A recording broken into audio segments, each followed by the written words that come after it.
Hi, this is Joel Farkas. Welcome to Revolutionary War Lectures. Today's lecture is Remembering the American Revolution, Part 1 of 5 parts. Mark Twain once said, "Never let the truth get in the way of a good story." So how do you remember the founding of our country? The truth, a good story, or don't remember much at all? Let's find out. So this is a map of North America of 1754.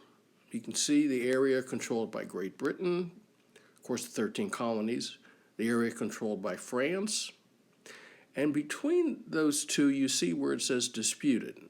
This is land that both countries claimed. So the colony of Virginia gets word that the French are building fortifications at the forks of the Ohio, or a place called Fort Duquesne, which is today's Pittsburgh. Now you're probably saying to yourself, wait a minute, I thought you said Virginia.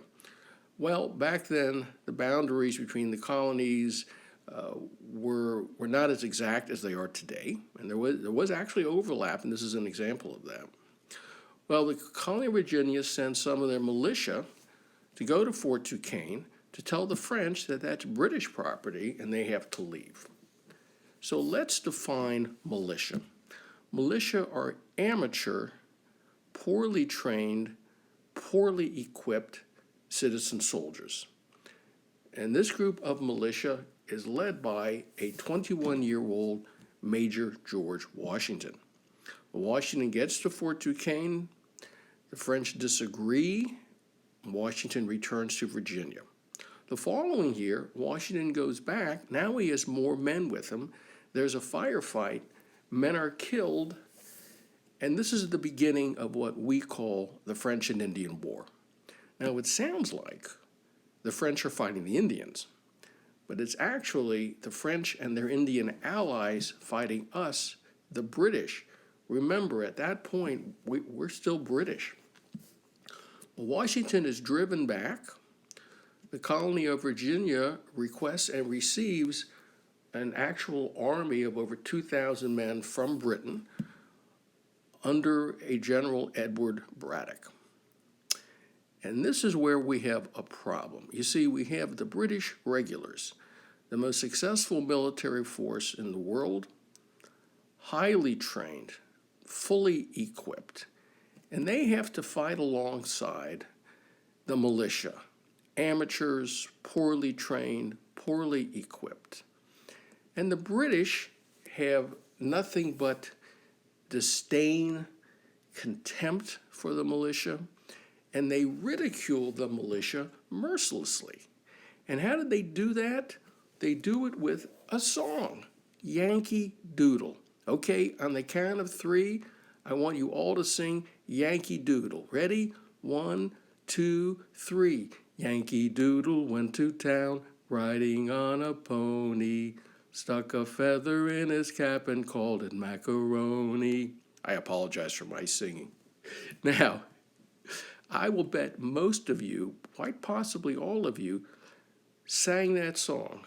You remembered the melody. You remembered the words. Isn't it amazing? When I give lectures, after this song, I ask people, when was the last time they actually sang that song? And one woman raised her hand and she said, I distinctly remember I was in a class play when I was 5 years old and we sang that song, and I don't think I sang that song, even thought about it since, and I'm now 75 years old. So we remember the melody like out of nowhere, and we remember the words, which leads me to, what exactly do the words mean? Well, what's a Yankee? Don't say a baseball player. A Yankee is a derogatory term used against the colonists. What's a doodle? A doodle is a simpleton. So you've got kind of a double negative here. Yankee Doodle went to town riding on a pony. Now, stuck a feather in his hat, okay, and called it macaroni? What in the world does food have to do with anything? Well, back in colonial times, if you were the height, the epitome of Italian fashion, you were called a macaroni. So now what the song is saying, look at these colonists. They are so dumb. They think that by putting a feather in their hat, it makes them the height of fashion. And that is what that song means. Now, I want to apologize to all of you. This coming morning around 3 o'clock, your eyes are going to pop open and the song is going to be bouncing around in your head, and you're probably going to start cursing me out, so let me just apologize now. At any rate, the fighting in North America spreads to Europe. In Europe, it lasts 7 more years, so in Europe it's called the 7 Years' War, and in 1763 it's all over. Now look at the map on the right. Look at all the land that Great Britain now controls. And notice, by the way, that it goes up into eastern Canada, and that is when Canada goes from being French to being British. So I'm going to stop at this point. Do you have any questions? Anybody have any comments?